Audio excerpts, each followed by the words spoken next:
That's really nice, but we don't know. We don't know how. It's hit or miss with Garofalo, so we don't know. So I appreciate, because validation from people I've not met defines me, so I shall take it, but I just want, let's put our expectations at the mid-range. We're in a theater, the Triad Theater. We're just talking. So there's notes, as you can see, and I was discussing this upstairs. It's not shtick, it's just a security blanket more than anything. I just need it. I just need it.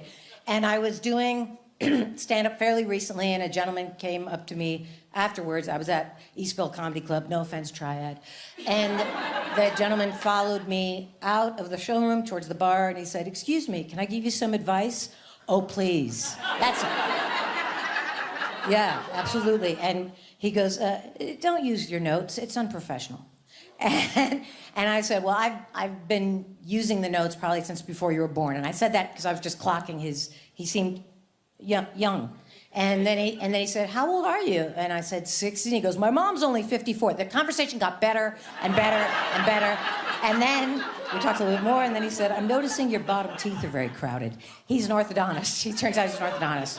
And they are very crowded. Now, as you can see here, it says orthodontist. He said your teeth are crowded. This is why we have the notes. I just wanted to see that this is why we have the paper, because God forbid I should forget to tell you that wonderful story. Also, what am I wearing? I don't know. I actually went to Nordstrom Rack to buy some cute tops, and I just didn't like, but I did tuck the front in. I did tuck the front of this T-shirt in, because transitioning tonight, during the day, it's just flapping around bold as brass. Tuck it in. What would you say my style is? American dog walker? American dog walker. If one were to codify it, American dog walker. Especially when I am walking my dog, sometimes fanny pack, water bottle. Every once in a while, in Washington Square Park, somebody will say, "Do you have a card?" I don't, but clearly I got what it takes. So, yes.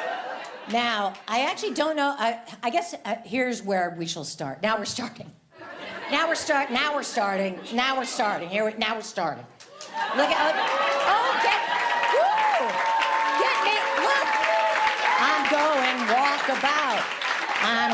walkabout. Silver fox. That's the right kind of gray hair. I wish I had that. My hair is totally gray, but it's coarse and rusty. Well, whatever you're doing, keep it up. Oh, and I should have said, these are prescription glasses that are tinted. They are not sunglasses. I should have said that up front, because people make assumptions. But vis-a-vis your hair, it's like Fanula Flanagan, James Brolin, Colin Farrell as the Penguin. The Penguin. That's so good, the Penguin on the HBO. It's so good. But why not hire an actor that just looks more like that and save yourself about 18 hours a day in hair and makeup? But you cannot get your award that way. You have to have an actor that's very good looking and have a team of professionals take them to looking like a regular person. Then you may have your award. You can dim the lights. That's why I don't like to go outside during the day. Not properly lit. Not properly lit. So now we're starting. I'm sorry, this is not shtick. It's not endearing. I'm not a good comic. That's clear. My true calling, a filibuster. A filibuster. I would be so good. Were there such a need for freelance filibustering, I'm your man. Because I'm incapable of getting anywhere succinctly and with clarity. And if I had a podcast, which I don't, because it's not a civic obligation, I think I'd call it Pardon My Tangent, and there's been a murder. Also, I walked here with great vim, because I don't want to exercise form. Sweating, so I have no idea. Half my eyebrows are probably gone, half of them from here to here.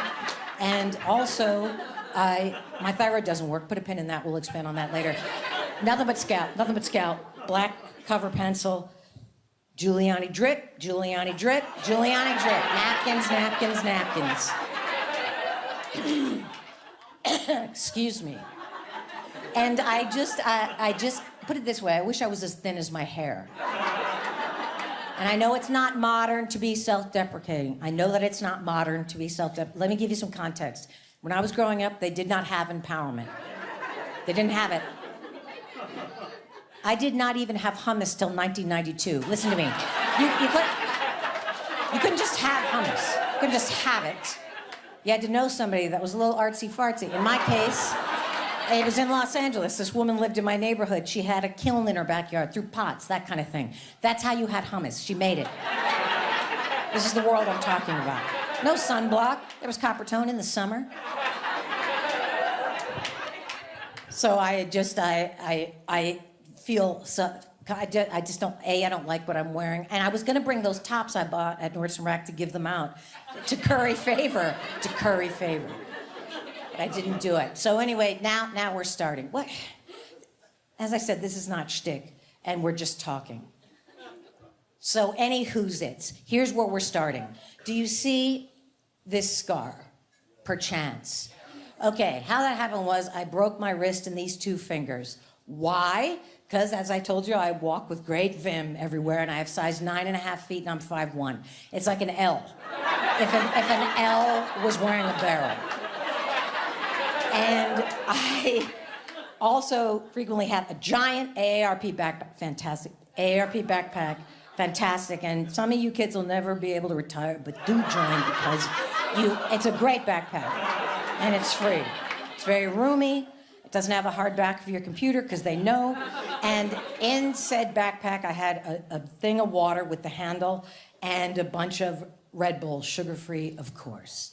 And I was on Avenue C, sidewalk was like that. I was walking with when you're wearing your Hokas, it's a no joker.